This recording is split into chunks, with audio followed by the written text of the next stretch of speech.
Hey everyone, it's me. I wanted to make a video because I want to help others who have been assaulted understand what it's like to be in this situation and to live through this situation and to know that all of your feelings, thoughts, behaviors, and actions as a result of your trauma are normal. Um, you don't have to make excuses for them. And you don't have to explain yourself to anyone, especially people that do not believe you. So, anyways, I'm going to delve into my assault and how my life was before and during my assault and somewhat after my assault. I'm not going to delve into the after too much. That's going to be another video in and of itself. So, I was raised in a family that was normal, compassionate, empathetic, caring. I was raised around uncles and cousins and such who were kind, loving.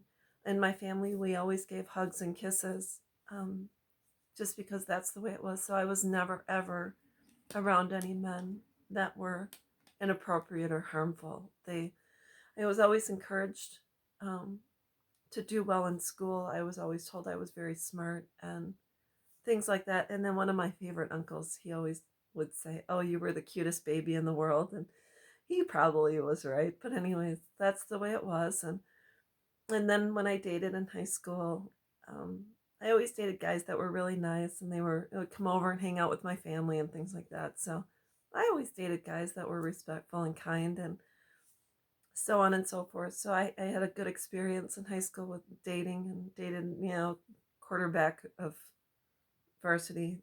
I think it was the varsity team, anyways. But so that was a good experience for me. And he would come over, and I knew his mom, and he knew my mom, and all this and that. So, anyways, joined the military, and I was around guys in the military also who were kind and respectful, and would never think of putting their hands on someone. And then, unfortunately, like I mentioned in a video before, there were warning signs regarding this one particular person that was in my barracks. He didn't live in the barracks, he lived off the barracks because he was in a relationship with someone and they had a little boy. And so I ended up getting engaged to a guy um, who was that person's best friend.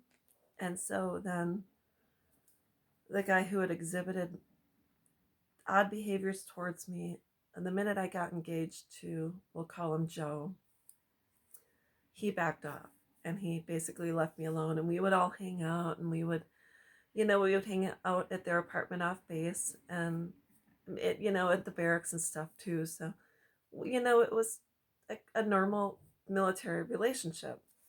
So there was an evening when he asked my fiance and he said, "Hey, why don't you guys come over?" And we said, "Sure."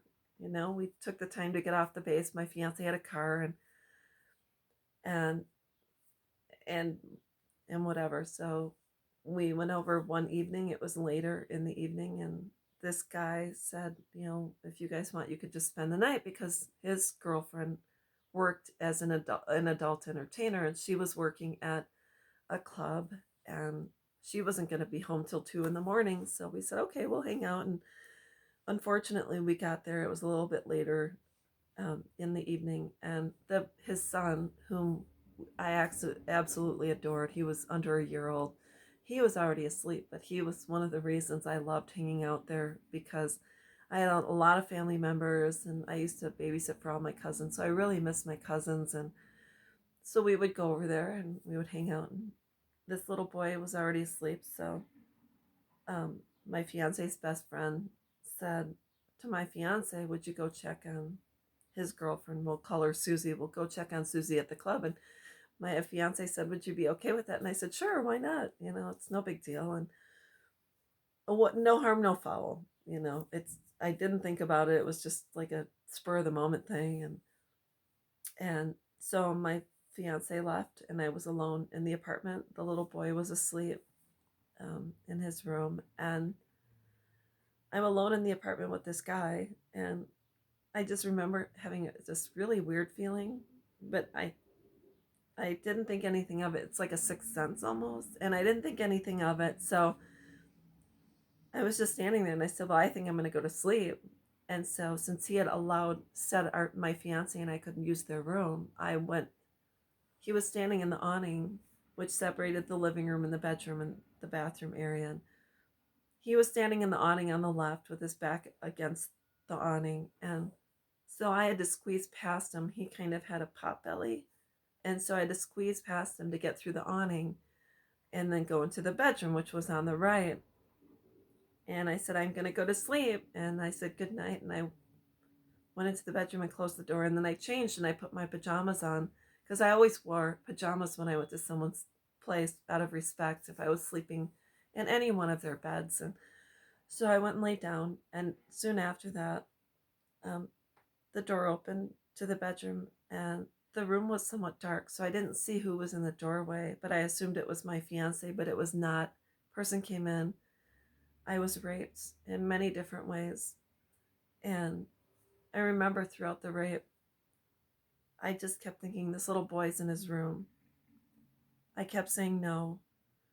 I kept thinking, my fiance, God, please, can you just come back? And then I was afraid if he came back, he would think that I had wanted his best friend to engage in this, that he would think it was consensual. So there was a million different thoughts on knowing his wife was an exotic dancer. I thought, I am going to get an STD, possibly HIV. I may die from this.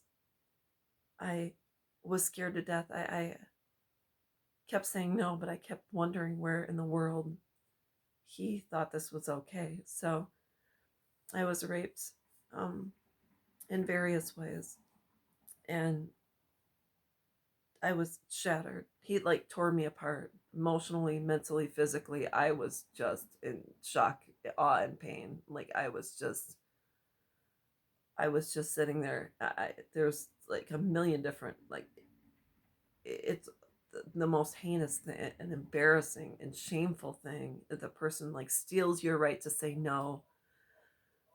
That you don't have, you strip you of all your rights. So after the assault was done, he left the room and I just fell over onto my left side and faced the wall and basically pretended like I was asleep, because then shortly after that, my fiance came back.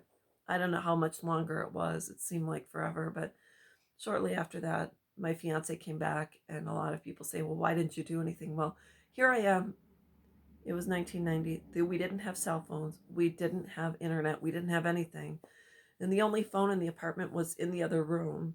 I don't know where it was, but it's like not like I can get up, leave the room, and go to find the phone. He's still in the apartment, and the baby's asleep, so I can't get to the phone.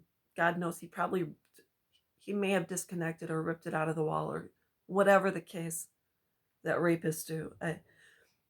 I couldn't get up, leave the room, and get to the phone, so I couldn't call anyone. So here I am, laying in bed, and all I think is, I'm going to pretend like I'm sleeping so my fiance doesn't want to be intimate when he comes back, and then we could just leave the following day. So I get up the following day and we walk out of the room getting ready to leave, and there's my rapist standing outside of the bedroom and just smiling at me as if he had this dirty little secret. So anyhow, we left. I did not tell anyone. We didn't have any support groups. Us females, didn't talk about assault. I left and I said, I'll deal with this later. And my fiance and I eventually broke up.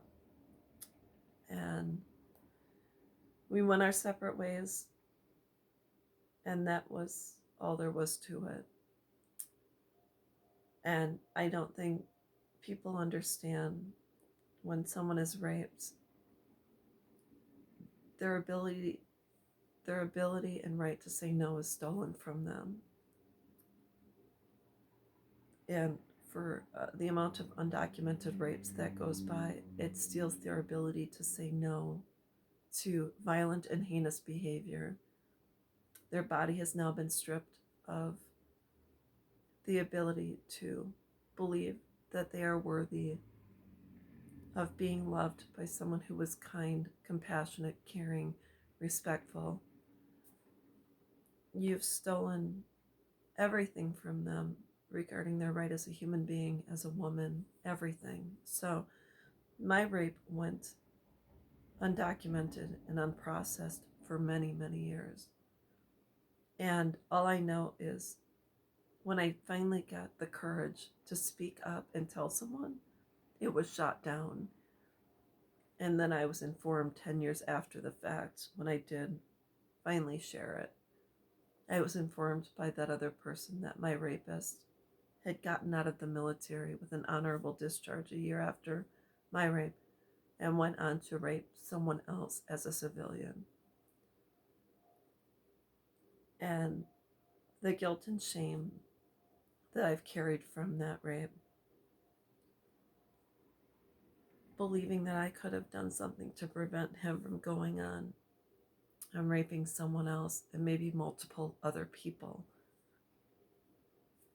I can't, it's hard to go through the fact that I didn't process my own rape, and now I'm having to carry the additional guilt and shame for another rape that wasn't my fault. I can't begin to tell you the shame, degradation, guilt, and all of that I carry. I've carried with me for many, many years. That is almost impossible to release yourself from. It's if I could get a hold of that person and give her a hug and say, I'm so sorry.